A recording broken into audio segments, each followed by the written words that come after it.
Bismillahirrahmanirrahim. Alhamdulillah Rabbil Alameen. Hasbanallah wa ni'ma wakil. The Lord is my light and my salvation. Whom shall I fear? And yea, though I walk through the valley of the shadow of death, I will fear no evil, for you art with me. Thy rod and thy staff, they comfort me. Thou preparest a table before me in the presence of my enemies. You anoint my head with oil, my cup overflows, and surely goodness and mercy shall follow me all the days of my life, and I will dwell in the house of the Lord forever and ever. Amen. Assalamu alaikum. Welcome to Johnnie's Bite. Good morning. I trust your night was good. Yesterday, I spoke to you about the immigration service, and I've had too many calls asking me questions. And it is the reason I like to back what I say with the facts, the documents, the videos, the pictures. There's a reason I like to back it with it. Because I know that there are people who know the truth in this country who will pretend as ostriches and even ask you to show proof when they know that what you're saying is correct. So I always come with my proof. And I can tell you on authority that yesterday when we finished the show, people started asking questions. There was heat. So today I bring you part 2 of the conversation. Part 2 of that conversation. Now, the first question I want to ask this morning is to say good morning to our Controller General, who has been giving a contract extension of 2 years. As I mentioned earlier, there is some kind of disaffection and tension, as was reported back in the day. I showed you the newspaper clippings. Back in the day, earlier in the year, it was reported that there's tension in the immigration service. And yesterday, a senior police officer sent me a message and says, Johnnie, what you are talking about the immigration service does not only pertain there. Come to the police, because it looks like the immigration service copied from the police. I won't mention their names because, in this country, once you mention people's names and they are within a regimented space, they are victimized. Teachers are victimized for speaking up and asking questions about their chalk and marker boards or whatever it is. Policemen are punished for asking the right questions. Immigration officers are punished for asking the right questions. Everybody else is punished for asking what is due them or what is rightly so to be done. So I will not mention their names, but I will ask my questions. The questions that are on their hearts for them to ask, because they cannot come on air to ask those questions. They cannot go on strike. The police cannot go on strike. Prisons cannot go on strike. Immigration cannot go on strike. Fire service cannot go on strike. Army cannot go on strike. Customs division of GRA cannot go on strike. And because the people we have put there know that these people cannot go on strike because the law simply shuts them down, they have decided to be oppressing them. That's why I'm asking the question. If you go to the immigration service today, the 2-year contract given by the president to lawyer Techi, who is the boss, Controller General, the people are not in favor. Just a small set of people who are benefiting from him, who are happy about it. Oh yes. Because there are junior officers who have been promoted above their senior officers. Junior officers who have been promoted above their senior officers. It is happening in the immigration service. I have served for 6 years. Somebody comes, he has served for 3 years or 2 years in that rank. When there's promotion, they lump all of us together and they present us for the next promotion. I have a first question. Sir, is it true that Inspector Oswald Esuman Mensah, who until Tuesday, the 16th of August 2022, was one of your aide-de-camps or personal bodyguards, has left this country to abroad? Is it true? I'm asking again. I'll bring back the name. Oswald Esuman Mensah. Sir, is it true?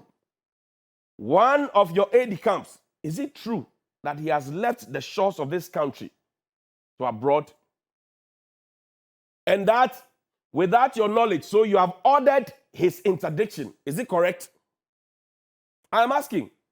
Well, now, if it is true, why did he run away? Your aide-de-camp, and anybody who doesn't say that, aide-de-camp is a bodyguard. He's a man close to him, like that. Batman. That's what they call it. Why has your own bodyguard left you? What was his offense? Did he get authorization that officers are supposed to get from the Interior Ministry before they move out? He's an inspector. He's not a small boy in the immigration service. So why is he not? If it is not true, come and tell us. If it is true, explain to us. You have a new contract the president has given you. And I want the president to be listening because, you see, Mr. President, the safety and security of this country is in your hands. If the immigration service, which is supposed to be policing our borders, they are disgruntled in the face of all these terrorist attacks across and around us, with people trying so hard to infiltrate into our country and they are preventing them. If they become disgruntled and unhappy, we are in trouble. So my interest in doing this is to make sure that the officers and men are happy. Because if they are happy and they are satisfied, I'm also happy. My safety is guaranteed and assured. I won't have to go through different layers to provide security for myself. Because people keep telling me, watch yourself, they will kill you, they will harm you. So say, I'm asking you, if your own bodyguard has been able to move, who has been with you for years, has been able to move and can do such a thing and leave you, if that is true, then there's a question mark, is there not? Now, sir, is it also true that you have stopped giving out medical allowances to Ghana Immigration Service officers, insisting that any officer who is sick, even if he or she is stationed in Axim, Wa, Sampa, Huni Valley, Boku, Tempani, Nyankpala, wherever it is, Golu, they should come to Accra to be treated, or else they should not expect any medical allowance, as has been the case before your appointment as Controller General. Is it true that if I'm sick and I'm stationed at Axim, I have to leave my station at Axim and come to the clinic at the headquarters? Now, who is running the clinic? Is there a conflict of interest situations there? And if I am severely sick and I have to travel for hours before I can get medical attention, don't you think that you are trying to put my life in danger, sir? So is it true that you have said that you are not giving medical allowance and that anybody who is sick must come to Accra to be treated? Is it true?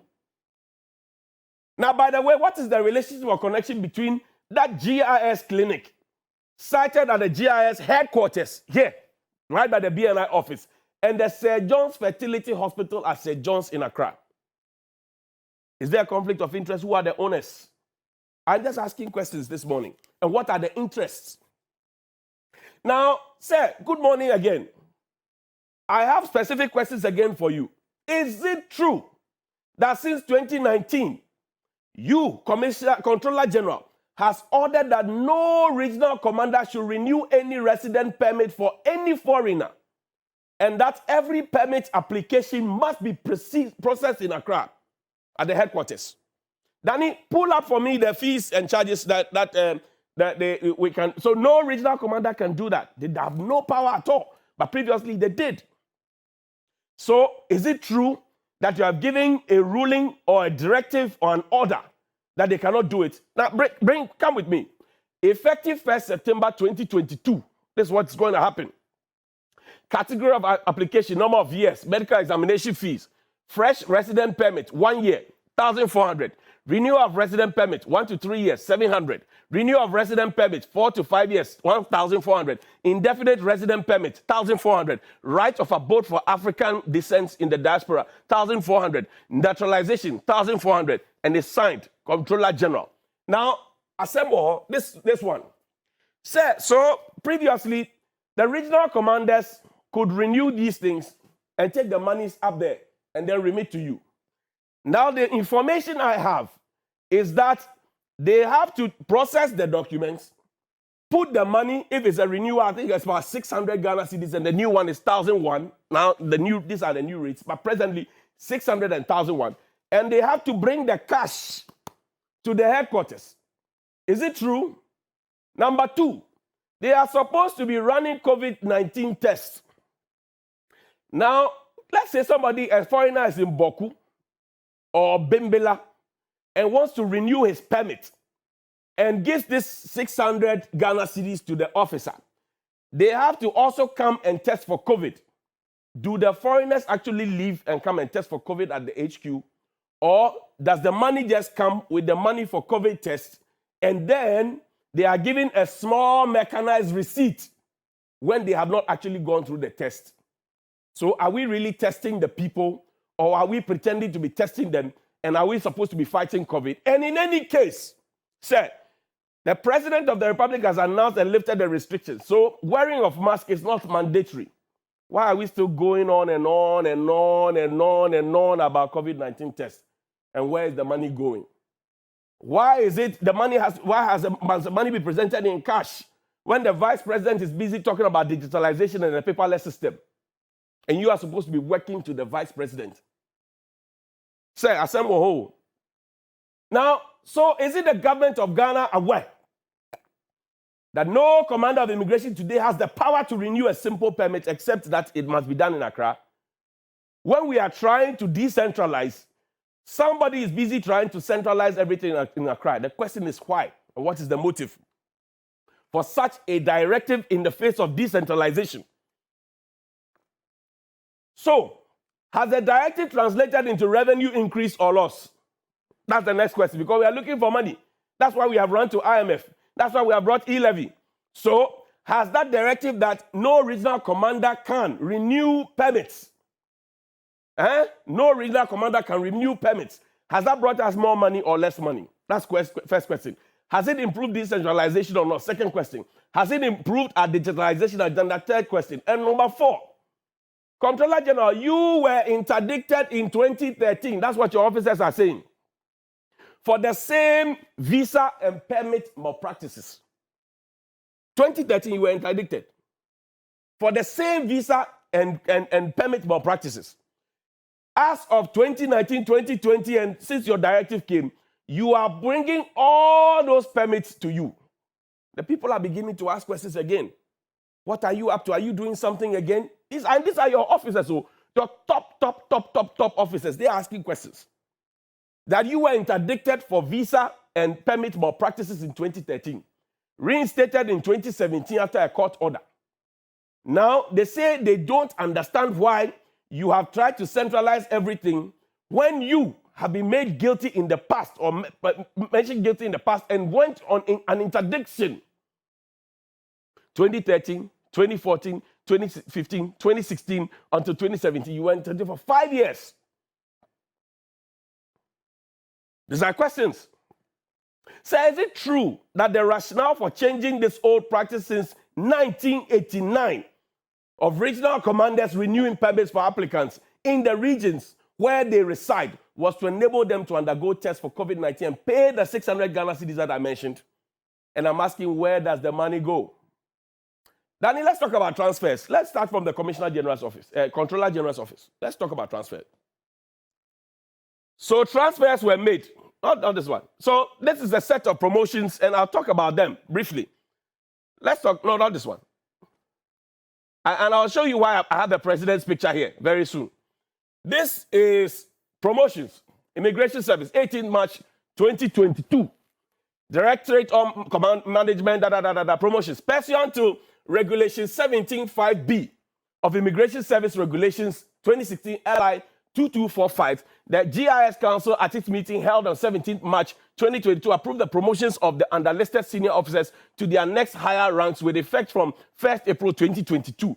These are the names: Emmanuel Ashley, ACI; Isaac Gansa, ACI; Peter J. Sapon, ACI; Florence Lai, Superintendent; James Amoa, Superintendent; Abubakar Sadiq Amadou, ASI; Henrietta Osei Bonsu, ASI; Michael Odami, ASI. These people work at the Comptroller General's office. That is my information. Now, focus on Abubakar Sadiq Amadou. He's an ASI. I am told that he's a member of the Comptroller General's convoy. An ASI is equivalent to an ASP in the army, or if you want to stretch it, equivalent to a lieutenant in the army. So an ASP in the police, an ASP in the prisons, and maybe, if you like, a lieutenant. They have 2 stars. When you see them, immigration officers with 2 stars here, that's an ASI. Right. So now this ASI is in the convoy. I think it's one of the motor riders of the Comptroller General. Once he's been promoted to ASI, should he still be riding motorbike and following the Controller General? Because if you're an ASI, that's a big job. But you can understand why that is possible. Because in 2017, when President Akufo-Addo came, and by military rule, and their rules and dictates and protocol, this is a colonel. What you see up there is a colonel. He has 2 stars and 1 crown with this beautiful gorget and everything. Colonel. 2022, and even before that, the president's bodyguard, and this the military officers know. They say it in private, but they can't say it publicly. I will say it because it has never happened before. I don't think so. The president's bodyguard is a brigadier general. So you see the ranks have changed. He has a star, a sword, and then the coat of arms. Now, the president, by our constitution, is the commander-in-chief. Question is, why should a general be following a general around? A general should not be following a general around because a general, a brigadier, should be in charge of something, not to be carrying the president's bag around. But if the president can do it, then you can understand why the Controller General can do it. Now, let's go to the regulation. I want to quickly talk about the regulation because he spoke about Regulation 17B. Where is the regulation? No, not this one. Okay, Danny, let's focus on this one. Now, this gentleman, I'm told, my information yesterday, I told you how this gentleman was quickly promoted from Superintendent of Immigration and to the rank of Chief Superintendent of Immigration in 1 day. 1 day, 18th March, he was promoted to the rank of Superintendent, and that same day, he was promoted to the rank of Chief Superintendent. Now, interesting story is that this particular person had been transferred from a certain station to Bumpurugu. What was his crime? His crime, which is known by the immigration officers, is that he had given his uniform to somebody to impersonate as an immigration officer to go and apply for a visa at the American embassy. A former director of immigration has seen him, that individual, and thought that this man cannot be an officer. And together with American security, they arrested him, brought him to HQ, the headquarters, and he confessed and mentioned his name. So he was on interdiction. Now, look at the letter. The letter says that the Ghana Immigration Service Council has approved of your promotion from superintendent, blah, blah, blah, blah, blah. No, Danny, give me the first letter. There are 2 of these letters. Now, it says, well, to the rank of superintendent of immigration, in effect from 13th October 2016. Now, if 13th October 2016 was when the interviews happened, how can a man be attending an interview for promotion when he's on interdiction? And we do know what took him onto the interdiction. He gave his uniform to somebody to go to the American embassy to go and apply for a visa. A director who is now in retirement saw him, apprehended him, brought him to the HQ. He confessed and he was put on interdiction. Now the Controller General comes and he says that the matter has gone beyond 6 months and that anybody who has had a matter beyond 6 months, he squashed it and he has brought all of them down, started promoting them. But there was a provision in the law that I wanted you to put your mind to. Danny, bring the law for me. The screenshot for the law. Quickly, that's our last one. The screenshot for the law. This one. Thank you. This is LI 2245. And Comptroller General, how did you take note of this? I'll ask a very final question. This is what they should have satisfied. Anybody promoted, this is what they should have satisfied. That's the law, 2016. It says promotion interview, seniority, subject to satisfactory performance and good conduct as provided in the Immigration Service Policy Guidelines. Seniority. So if Sadiq, who I mentioned is now an ASI, is part of the convoy of the boss, he has been promoted above his mates or his intake. How would they be feeling? Me and you, we went to school. We are in SHS 2. Then suddenly somebody comes and says, you are in level 300. When we are in the same service doing the same work, I'm in level SHS 2 with you. Then somebody promotes you to level 300 straight. How would I feel? Number 2, why would you put seniors and juniors together? People who have been on the same rank for 6 years, 4 years, 5 years, and then you promote people for 1 year, 3 years, and you put them all together for the next promotion. Why would you do that? When you do that, you are creating disaffection. You are creating tension. Now, the second one says, a special recommendation based on meritorious acts of bravery or valor in the prevention of crime or outstanding performance of duty. Without limiting the effects of sub-regulation 1, an officer may be considered for promotion in the service on the recommendation of the Appointment and Promotions Advisory Committee or the senior officer under whom the officer serves. Is the Comptroller General running affairs single-handedly? That's the next one. The senior officer in the making of a recommendation under sub-regulation 2 shall take into consideration the following criteria: integrity and good conduct.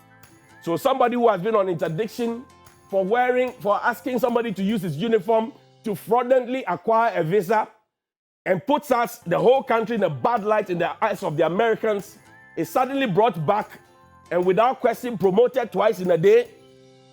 Questions are being asked. 2, efficiency, attitude to work and sense of responsibility, experience and capacity for cooperation with other officers, initiative and creativity, ability to offer leadership, seniority, and whether the officer has served the required number of years in the relevant post. The rule is 4 years, sometimes 5. So when somebody has served 1 year, 3 years, 1 year, 3 months, or 1 year, 2 months, and then you lump them up for the next set of promotion, are you breaking protocol? Are you keeping protocol? And is that why you were put there, sir? To bring in political immigration officers, protocol immigration officers, and leave out the proper immigration officers? Mr. President, the people of the Immigration Services rescind that decision of giving that contract extension. They say the man is a threat to them, that the man has no industrial input, that the man is a lawyer, and that there are people who can fill that role. They are asking you why there's no Commissioner of Immigration at this point. The people of the Immigration Service are asking questions, and if your security begin asking questions and they are murmuring, there is trouble. Assemble, Mr. President. Commander-in-Chief, as you said in Parliament, please, look, open your eye. Morning, sir.